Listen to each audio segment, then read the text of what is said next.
presentation, I decided to interview an outpatient orthopedic physical therapist. The reason I selected this individual was because we were in colleagues in graduate school when I was attending OT school and he was completing PT school. But before I had officially chosen this individual, I was actually searching for outpatient clinics in order to find a contact person. And I came across a specific facility that had multiple locations across town. So when I called to inquire about the possibility of speaking with a therapist, I was actually transferred to Ralph Vargas, who remembered me. And after explaining my reasoning for requesting an interview, he was excited to just share his experience and just participate. So the reason I selected an individual from an outpatient orthopedic setting is because my background so far has been solely in pediatrics. I have done home health and outpatient pediatrics. And the capstone project that I have decided to undertake is actually regarding functional task training as well as the older adult population. And so, therefore, I really wanted to speak to an individual who had experience working with adults and then specifically working with older adults and could share a little bit of their knowledge regarding barriers to progress, motivations, as well as their thoughts on functional task training.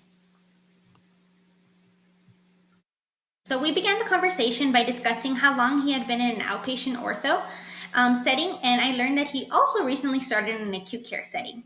So when asked which one he was preferring a little bit more, he actually stated he was really enjoying both settings, just to each one being relatively different from one another. He did state that in the outpatient setting, he was able to utilize more specialized diagnostic testing and skills, whereas in the acute care setting, he felt like he was using more functional skills. He did clarify that due to COVID, he had actually completed 3 outpatient rotations. Therefore, he felt pretty comfortable and confident in his outpatient skills so far. He then described how the youngest patient he has treated in his 4-year career has been approximately 12 years of age, and the oldest adult has been in their 90s. So, although he reported that the majority that they were able to see a wide range of ages and population, the majority that they actually did see were older adults aged 65 years and older. He did mention that typically the older adults were referred for chronic conditions such as chronic low back pain, chronic cervical pain, and knee pain. When asked about the other staff in the facility, he stated that he supervises 3 PTAs and spoke of the importance of the collaborative relationship between himself, the PTAs, and the therapy techs, as they work in a fast-paced environment and they see a patient approximately every 30 minutes. Therefore, communication is absolutely essential. He then stated that unfortunately the facility does not have any OT practitioners at the moment, and although he states that this collaboration would be really beneficial, as he now sees how beneficial it is within the acute care setting. So when asked what a typical day looks like, Ralph stated a typical day is seeing approximately 15 patients a day with approximately 4 evaluations per day. And in order to see so many patients, he states that it is really a team collaborative effort as he completes what he describes as the manual work before the patient transitions to either a PTA or a therapy tech, just depending on the diagnoses. We then spoke about barriers to participation in therapy and exercise in general, including high copays. So he states that he has seen patients that had a $0 copay to patients that had a $100 copay per visit. And of course, this just depends on the insurance. He describes this situation as overall really unfortunate, as it discourages individuals from adhering to therapy. Although he mentions that patient payment plans are available, he states that once a patient is provided with that total amount, they typically will complete the initial evaluation and go home with an HEP and unfortunately will not likely return. He says that this is actually really common as the majority of their patients are older adults that are on a fixed income. The conversation then deterred to focusing on the older adult population, which again he stated was the main population that they served at this facility. And when asked about adherence to HEPs, he stated that the barriers often included education levels, as patients with lower levels of education did not know which questions to ask, or so they just did not ask any questions at all, or they had difficulty understanding the importance of attending therapy as well as completing the HEP at home. Ralph then reported that he felt the most beneficial HEPs were those with 3 to 4 exercises, as they were able to be reviewed in session, they were able to be mastered at home. And when the HEP was greater than actually 5 to 6 exercises, adherence decreased significantly. So, when asked about further barriers to therapeutic exercise, Ralph also identified language barriers and spoke of the importance of building patient rapport and the utilization of the therapeutic use of self. I then shared an article that I had recently read while researching for the capstone project about motivations and barriers in older adults to participate in resistance and functional task training.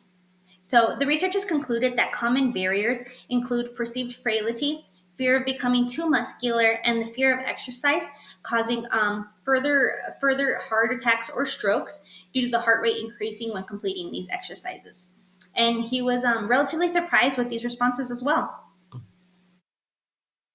I then asked if he was familiar with functional task training, and he stated he was, as they also saw patients from workers' compensation. He stated that across all patients, he always tries to ensure that all goals are functional so that one, it can facilitate insurance approval, and then two, it just eases the ability to explain and review that plan of care with a patient so that they know overall what that overall outcome or goal is or what the purpose is of our completing the exercises. He then stated that challenging balance was also really crucial to participating in therapy and utilized the Berg Balance Scale along with the shoulder index and as well as the dash and utilize self-reports. So for example, he mentioned that a lot of patients will mention difficulty carrying groceries. So practicing suitcase carries is what he calls them is pretty common, as well as utilizing dumbbells and boxes to place onto varying levels of shelves, just depending on each individual. He then stated that he does believe, although functional task training would be a great end goal, he believes that there should always be a component of balance and resistance training as well. So I then asked if he was aware or familiar of any community programs, such as wellness programs, functional training programs, or fall prevention programs that he was aware of. And unfortunately, he stated he actually did not know of any, but he thought that programs such as these would be beneficial as they were affordable and would most likely be conducted within a group environment. So therefore, patient volition may have been increased significantly. I then asked about possible CEUs that would be beneficial for an individual working in an orthopedic setting. And he mentioned that for his specific facility, continuing courses in lumbar pain, cervical pain, as well as chronic pain management strategies would be extremely beneficial. To end the conversation, I then asked what qualities he believes define a leader. He responded by saying he believed communication would be the most essential quality, as well as having the ability to hear others. So, specifically with the assistants and techs. And I then decided to end by asking what he felt was the most important thing he has learned in his career so far. And this could be either professional or personal.